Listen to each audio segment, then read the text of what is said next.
Welcome, fans, once again to That Was Two with professional wrestling independent referee Brad Livingston. With me today, special guest Dom Boulanger. Dom, how's it going?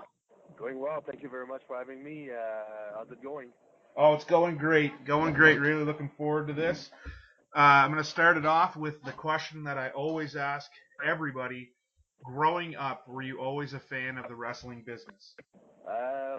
Depends. I kind of started watching wrestling pretty late compared to many other wrestlers. I would say around 12, 13 years old. But ever since I knew I knew by then that this is what I wanted to do.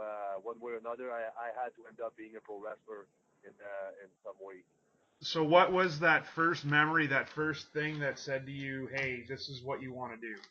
Well, I don't know. It's just bigger than nature kind of thing about pro wrestling. Because when I first started to watch wrestling, it was back in 2002. So it was pretty much around the time where Kane had that feud with Shane McMahon. So and all these outrageous things that he was putting Shane through, and I was like they are allowed to do that stuff, and like back then I did not know very much if it was shoot or not. So I was just like kind of it was fascinating for me. So at that point, I would say the outrageous part of wrestling it just caught my eye, and after that, I would say Stone Cold was not wrestling anymore, but still he was coming. He was the GM at that Yep. time, and just the pops that he would get, and the way he would just make people go crazy just by staring at them. I was like, I want to be one of those guys. So I say that this is a combination of those things. So, when did you decide that to start your training, and where did you get your training? Well, first of all, I never knew there was wrestling schools or stuff. I knew nothing about it, but all I could see on TV is that the wrestlers were jacked, obviously. So I was like, I got to start at the gym. So right away, I would say I started the gym at 13 years old, 14 years old, but not in a kind of on and off thing. I was hitting the gym each and every day, and up until today because it's still the case today. But yeah, so that was my in my head it was a way to make it, but later in life I found out about like indie wrestling, and I found out about schools, and yeah, so all that to say that I really started at the Torture Chamber Pro Wrestling Dojo, but it would be like 10 years later than when I actually got interested in pro wrestling, because it was on my I think I was 23, 24 years old when I started at the school Torture Chamber. Okay. So yeah, this is really there that it begun for me. Like it became real for me. Like the possibilities became real, but it was always my dream. I always trained at the gym in order to be a pro wrestling. It was never a bodybuilding thing or stuff. It was just me trying to get in shape, because obviously pro wrestlers were in shape. So What was your training like your first day of training? I mean, your expectations probably you didn't really know what was going on, but what was it like? I would say, like, when I started at the torture chamber, I must admit that I had took bumps before, but with a friend of mine but it was actually on a boxing ring, which is Okay. way more stiff Yep. than a wrestling ring. All that to say that first practice was kind of a tryout for me. It was more about rolls and stuff, things that Drew usually put people through to see like their level of athleticism, if you would. But Right. yeah, the first day was pretty much a tryout. Then I almost started. I started the same night, I think, because my tryout was kind of before class, so it was a beginner's class, and it went well. But yeah, like I knew nothing about the regiment of a training over there, but all I knew is I was looking at videos maybe a couple of weeks before I got there, and I saw that everyone was doing skip rope, jump rope. So, but I could never do that. Like, never could have done jump rope in my life. So I was like, I gotta learn. So for 2 weeks straight, I was doing like maybe 30 minutes, an hour of skipping rope each and every day, so I just don't look like a fool going over there. So yeah, that's pretty much it. Like the cardio part, I was expecting it, but yeah, I had to find I had to work on it. But like I always say, like it's been so pro wrestling has been so generous to me, and I enjoyed that so much that even the effort and the pain and stuff, it's never been hard for me to go through it because I knew that this is what I wanted, and I understood really quickly that this is what I needed to go through. So it was just like I did it, and that's all. So, when was your first match, and can you talk to us a little bit about your thoughts heading into your very first match? Actually, I often say that my first match is against Dru Onyx, my teacher, on September 26th. But I had a couple, if you would, matches before, maybe one or two, where it was just to test things, see how things goes. I will say that my first match was against Mike Marston, which is one of my fellow students at the torture chamber. And yeah, in my mind, it was just like that feeling, you know, when you visualize something for maybe 10, 12 years, and then you get to do your entrance, but you always imagined it, and you know what you're gonna do and stuff, and you're just like, man, it's happening. I've done it. I was far from where I wanted to go, but still was such an accomplishment. And the match with Dru was just nonsense because actually it was my first show at the Torture Chamber, which is called the Straight Outta Chamber show, which showcased many rookies or if you would graduate. And I got to be in the main event of my first big show against Dru Onyx, which is just crazy because that day I tell Dru all the time, that day Dru made me feel like a winner, and I understood what it was to be a winner and stuff. So there's no way back after this. You don't want to, you don't want to go back. It just forced you to work even harder. Wow, yeah, that's awesome. Yeah, your first match with Mike Marston was for a company called Victory Ring. Yeah. They only lasted for 2 years. Do you know why that was? Like, you don't usually see companies kind of pop up and just disappear like that. Well, I think it was just um, because they actually had a good thing. So it's just I think at a certain point it was a matter with the venue. They had a tough time finding a good venue and stuff. So I think that they're now like it became more of a spot show company, I would say, because they still run sometimes, but as of now, like they don't run. But I wouldn't be surprised that in a couple months or weeks or whatever they throw another show because sometimes they throw shows still. So you had that match with Dru, um, September 26, 2015, and like you said, at the Torture Chamber, Straight Outta Chamber event in Montreal. And then 2 months later, you're working for FCL in Shawinigan, and you become their champion. Yeah, Can you yeah. talk to us about Yeah, that feeling? yeah, it was just I'm not the type of guy that just takes things for granted. So every time I get an opportunity for me to make sure that I get, first of all, I take like best advantage of it, and also that I'm doing the job for the company or the person that believes in me. Yeah, I won that match in the Fatal Four Way because the title was vacant by at that time, and it was against once again Mike Marston, Captain Fez, Michael Styles, and that's it. Yeah, it was a four way, so that's it. And yeah, it was just like they just told me, they asked me if I was down to be with them for a while because by that time we were not drawing that much people, so there was I would say about 100 people per show because it was kind of a restarting fest, so which is because it's one of the longest running fests in Quebec, and yeah, so I just took that as a big like opportunity for me to prove that I was ready to work and stuff because let's be honest, it's not the best thing to win a title on your first few matches, but I worked with Dru and we tried to make me the most legit possible to hold that title and not only hold it but also elevate it because that was the goal of it. So yeah. Right, yeah.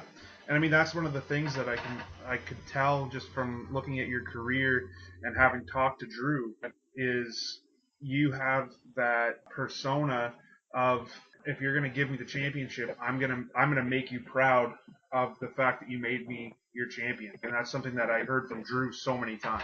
Yeah, of course, because that's like I said, nothing is in life in general, but more in pro wrestling. So I just want to make sure that first of all I do the job, but not only do the job well, because it's one thing to do the job, but it's another one to be elevating, like I say, the title or run with these opportunities with no wasted motions and all the sacrifices needed. Yeah. No, that's exactly it.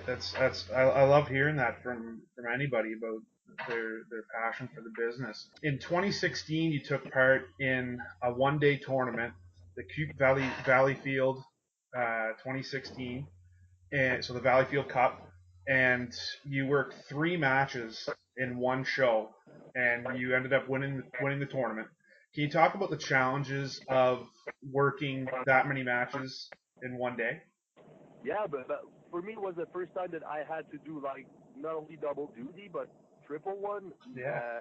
I never had I never had 2 matches in the same night. Even last 3. So yeah, I think the challenge is for me it was not that much of a physical challenge because the way I'm trained, the way we train at the chamber, endurance and stamina wise, it was kind of okay, but it was more about planning stuff or setting up the matches, and yeah, you got way more things to think about, and you have to remember the spots and stuff. So and everyone's got their matches, so you can't just go over the matches just like you want. So yeah, I think that for me that was the challenge. Even more when you start, sometimes you have a harder time remember things and stuff. But it went really well, and I was working. If I remember correctly, I worked with Jake Matthews, I worked with Mark Mercer, and I worked with Chris Arrows. Yes. Which is these guys are three guys that are like they know what they're doing. Mercer is former graduate at the school. Chris Arrows has done many things in pro wrestling in Quebec. Jake Matthews need no introduction because he's just I would say a legend in Quebec because he's done a lot of stuff and he keeps on going. Like he doesn't seem like he wants to settle down at all. He's working with us on the Torture Chamber shows. Yeah, he's just an awesome performer. So I've been lucky to work with these guys and they make me look like I was $1 million. That's wicked. So, can you talk a bit about the Quebec independent scene? Because a lot of people don't realize how many companies there are in Quebec, and there's a pile of them. Can you talk about working for so many different companies? Yeah, well, for me, it's never been about working everywhere. I know there's a couple, school of thought that you have to work every shows that's possible for you to work, but also at the same time you want to be logical about it. You still want to be a draw. You want to keep your mystique up. So you don't want to. In my mind, and this is the way I've always tried to take bookings and stuff. I never wanted to be booked in Montreal, let's say 5 times in 2 weeks, because now like people that would come to a certain show maybe won't come because they're like, yeah, but I could come on Sunday, but I'll see him on Saturday or vice versa. So for me, it was taking bookings, but the condition that I was always putting myself through was it can be too many times at the same spot. So let's say I'm taking a booking in Montreal. The next week I'm taking a booking in Shawinigan for FCL. The next day I'm taking one in Drummondville. So I'm not affecting my draw power, if you would. Not that I'm saying that I'm the biggest draw ever, but I'm not affecting anyone's booking or anyone's expectations on their show, because that's it. I'm just thinking about the booker that gives me an opportunity to perform. He expects me to draw some people, and now if they don't come because I'm accepting all kind of other opportunity, that's not good for him. So that's just not good business. So that's it. Right. Yeah, no, that makes perfect sense. You'd spoken about Jake Matthews and his being a veteran of the Quebec scene. Another veteran of the Quebec scene that I saw that you had worked in January of 2017. I think it might have been your first match of 2017. It was a triple threat. Matt Falco was in it as well. But Marco Estrada, who he's a big deal. He's a big deal in Quebec, and I noticed that you and him and Matt Falco had a triple threat. Can you talk a little bit about that match? Yeah.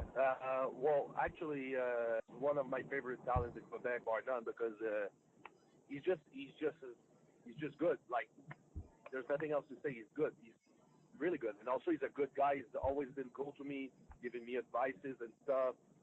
We share a couple training advices, obviously, so we just get along well. and it was Fun Match 2, and with Matt Falco too, because I never worked him before. I have never seen stuff of him before that much, and I was really impressed by him too. And I could see that they were I could see that they were vets because we were in the match and everything went so so smooth, and it was a triple threat. And it's not always easy to book a triple threat, and with these guys it was so easy. So yeah, I was really happy to work with them, and I look forward to maybe work with them again in the future, of course. Can you expand on the difficulties, the challenges of working multi-man matches, whether it's a three-way or like your first title win, a fatal four-way? Can you talk a little bit about that? Yeah, I would say that it's not easy, but at the same time, it gives you even more opportunity to know original stuff, things that you can't see in a one-on-one or stuff. I take everything as an opportunity to entertain the crowd and also to gain experience. So I've never was, oh, I don't like these matches or stuff, but yeah, it's actually harder to plan when there's more people. Obviously, I had a six-man scramble match for Ultimate 8 in 2016, I think, and yeah, it was a bit harder to plan, but at the end, like we've done the job and everything went well. So it's I think it's just a matter of less is more, like in every other aspect of pro wrestling. Right. In March of 2017, you came down here, down to my neck of the woods. I work out of New Brunswick, but I have lots of friends that work in the Nova Scotia companies as well. But you came down, you worked for Wrestle Center against a really good friend of mine. At that point in time, with Wrestle Center, he was working under the name Pyro, but most Maritime fans would know him as Wesley Pipes. How did you Yeah. end up down at Wrestle Center, and can you talk a little bit about the experience of coming down here to work? Yeah, well, first of all, I think the opportunity came out of Liam Leto. You probably know him also. Yeah. He's working in Quebec, and yeah, he was doing that show pretty much every year. He told me so, and they came up to him and they told him like we need a big guy that can move and stuff. So he thought about me, which is really cool, and I thanked him a couple times for that. And yeah, it was cool. It was actually like what you have to know is that I never traveled that much. That was actually the first time I was leaving Quebec. I've never been out of Quebec except for that time.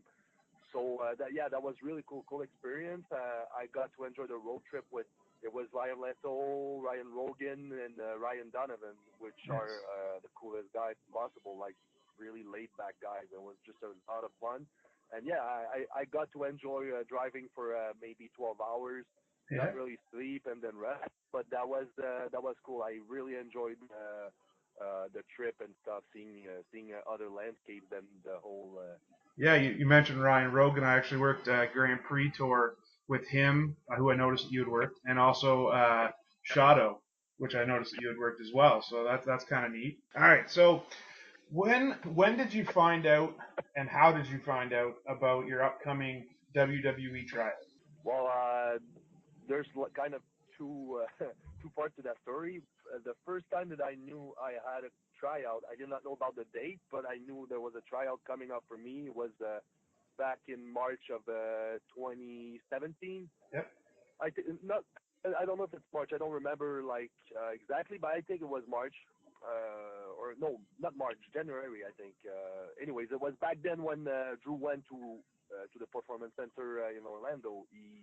Uh, like he probably told you on the podcast, and I will tell it again. He killed it at that week that he spent over there training hopefuls of WWE, and also being road agent for some shows, some matches on an NXT tour. He killed it. So they offered him tickets for WrestleMania, offer that he politely turned down because he told them like, well, tickets for WrestleMania I can buy, but I'd like to have secure tryouts for my rookies, not rookies, but my students. So they were like, okay, we'll think about that. And by the end of the week, he did so well that Matt Bloom came to him and told him, no, these trials that you asked for, you got it. So it was like I just want to clarify that because a lot of people like, and I appreciate it, say that, oh, you deserve it, you worked hard for it, stuff. I'm not the only one that worked hard. Drew is working relentlessly. It's like I always say, it's like the hard work of a comedy. There's a lot of people at the torture chamber that works hard to make sure that everything goes smooth and that the opportunity keep on going. Just hearing Dru talk about his experience there and hearing him talk about you, like the passion that he has for his students is something that's just it's amazing to listen to. So you've got a person who's willing to go to bat for you that is that passionate. It must feel amazing. When is your tryout? The tryout is actually I'm leaving next week, so it's gonna be by the end of next week. I guess it's 8, 9, and 10 of February because I'm leaving on the 7th at night. So what types of preparations have you been doing over the last however long to get ready for the tryout? Well, I would say because it's not like you said. I heard him say that to someone, but that's really true. Like ever since we knew about the tryout, I would go even further than that. Like even before we had that opportunity for that tryout, we were working along the lines of what a WWE tryout would look like. Because the drills that we do are everything is related to get you ready for a potential tryout. We don't like the way we train. It's no secret anymore. The torture chamber, we work hard. We work really hard. It's not always easy. Classes, it takes a lot away from you, but it's to make sure that when the opportunity passes, because it will pass, Dru will make everything in his power for it to pass, and when it passes, you're ready. That's it. So I would say like it's been 3 years I'm training at the torture chamber, and it's been 3 years that we kind of are preparing for a potential WWE tryout. Then we had the news last year, so we started to do even more focus on drills, specific drills, and I would say ever since I have the date, which I had around the beginning of January of this year, we just tweaked it a bit and start to drill even more and yeah, to just push limits and stuff. So I would say it's been 3 years because ever since I was at the chamber, that's the thing. Dru told me, "What do you want to do with wrestling?" And for me, it's never been anything else than WWE. These are the three letters that was always coming back, and I told him. So he told me he saw my work ethic because I know that he told me many times he's never told that to anyone, but he told me, if you stick with me and you keep on working like you do, I'm gonna do everything in my power to get you a WWE tryout. And it was 3 years ago. So, Right. but I'm the only one he ever said that to ever. So, he said that to the good person because when he said that to me, I was like, I'm not gonna make him wrong. I wanted to prove him right to believe in me ever since day one. So that's it. So if you had advice to give to young people or veterans or whatever, that what would it be in terms of, look, if you want this, this is what I'm telling you need to do. The first thing that I would say would probably be don't find yourself any excuses because there will be excuses, a ton of it. I had because that's it. You decide what you show to the world and stuff, but it's not like I say, the training at Chamber for me always has been easy because I knew it was good for me. I know it would put me on the path for my dream. But outside of wrestling, you face struggles, you face adversity, and that would be easy if everything was perfect outside. But nothing will ever be perfect, and that won't ever be the perfect moment for you to start or to keep on going. But you have to make sure that you make that moment perfect. You decide, and this is why I got that tattoo on me now. That's kind of the motto of the torture chamber. Your excuses are your own, but that's the thing. It's not only a slogan. It's really what it is. It's your excuses are your own. If you want something, you can't let any excuses get in the way. And this is really what it's all about. And this is the advice I would give first. I would give plenty of advices if asked, but this is the first one I would give. Is yeah, don't give yourself any excuses because if you do, you're cheating yourself. Right. This is what you do. Wow. Yeah, that's firing me up. In terms of working, do you have a preference between singles and tag matches? Yeah, I always said that I liked being single, or yeah, working single most. But Drew always said that it was because I was selfish and stuff, just to joke around. Now he can't say it because I'm actually FCL tag team champion with him at That's right. Shawinigan. So Yeah. So no, but I enjoy both, and I wanted to be working tag teams more eventually in my life because I know that the psychology is way different, and I knew I would learn things, and I'm still learning things with Dru. Working with Dru is the best thing I could possibly do for my character because he's obviously a character, Yes. so it forces me to get out of that shell. Not that I was not able to, but it forces you to do it even more so. And one of the best comments that I had on that run with Dru is some fans told me like it really shows that you have fun in the ring now. So which is I think the best thing that you can possibly do is having fun in that ring. Definitely. Definitely. What about babyface or heel? Do you have a preference there? I really embrace the baby face work because I don't know I've always wanted to be baby face, but it's not the type of I want to do it and I won't ever do heel because I know for a fact that I'm a good heel too through things that I'm a heel at first. Um, but yeah, I can enjoy both, but I really like being a baby face because all my favorite guys always been baby faces. So yeah, I enjoyed that a lot. Do you find that being bilingual is obviously a huge asset? I mean, in Quebec, but do you see that as being something that's a definite huge positive for you? Oh, of course, of course, of course. But I just think it's a fact in life in general. Like being bilingual is just opening so much more doors. But yeah, because sometimes like this is just fun because most people that knew me for wrestling and stuff, they don't even know that I can handle my own in English, both English and French. So when I speak English, they're like, oh, but or when they knew about the trials, they were like, can you speak English? I'm like, dude, if I'm going to a WWE tryout, I better be able to speak both languages or at least English.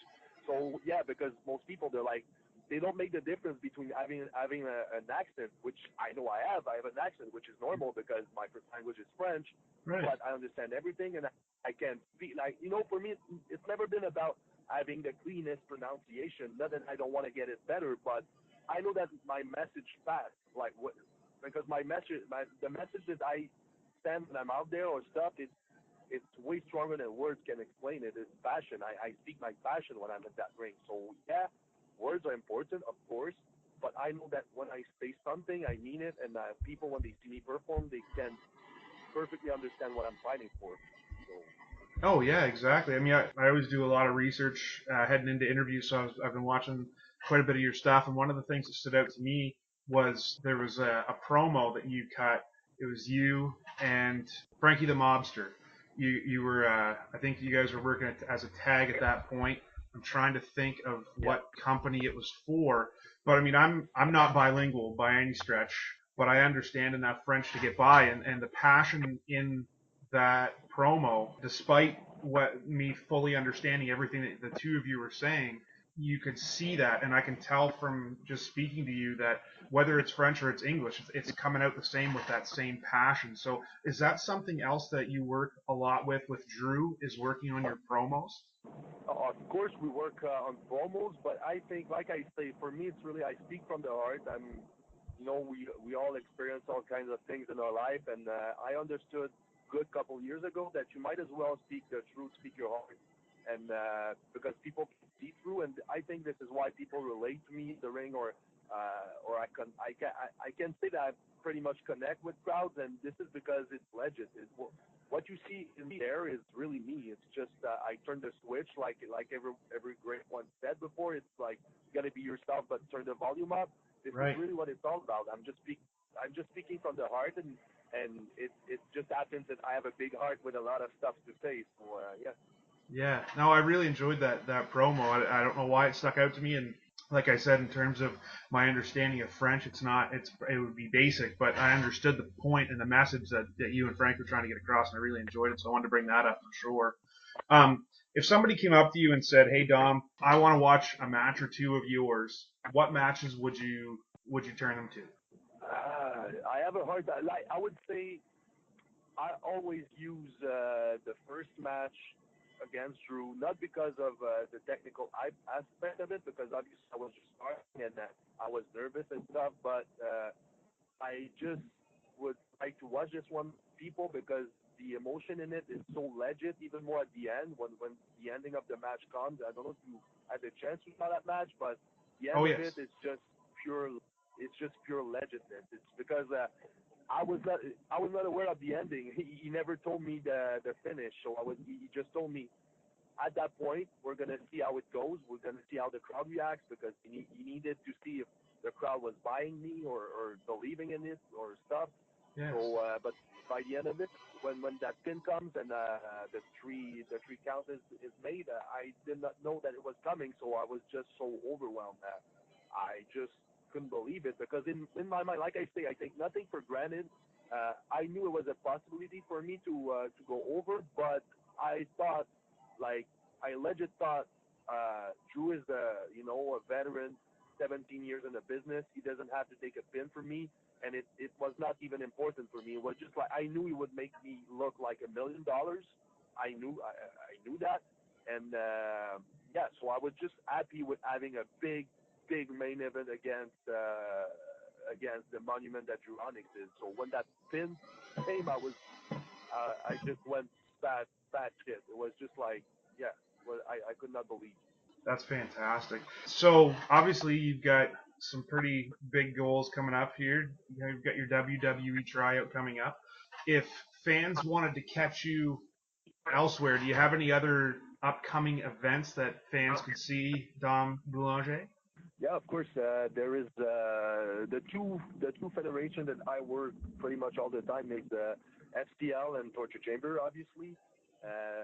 For STL, there's one show this weekend that's coming this Saturday. It's my last one before I leave.